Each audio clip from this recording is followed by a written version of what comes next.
পৃথিবীর প্রথম আজান সেটা কে দিয়েছিলেন, কোথায় দিয়েছিলেন, আর এই আজান কোন দেশে শুরু হয়েছিল? বোন, আপনি প্রশ্ন করলেন যে আজানের উৎপত্তি কিভাবে হয়েছে, কোন দেশে হয়েছে, আর সেটা কিভাবে শুরু হয়েছে। বোন, আজান শুরু হয়েছিল আরব দেশে, আরবের মদিনায়।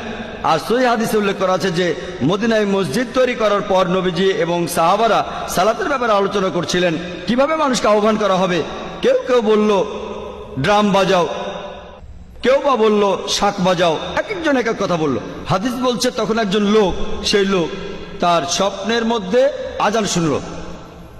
সে শুনল আজানের আওয়াজ, যেটা আমি আগে বলেছিলাম মানুষের কণ্ঠে। খবরটা তখন নবীজির কাছে পৌঁছে গেল, আর নবীজি বললেন সে যে কথাগুলো শুনেছে সেগুলো শুনতে খুবই ভালো লাগছে, আর সালাতের জন্য মানুষ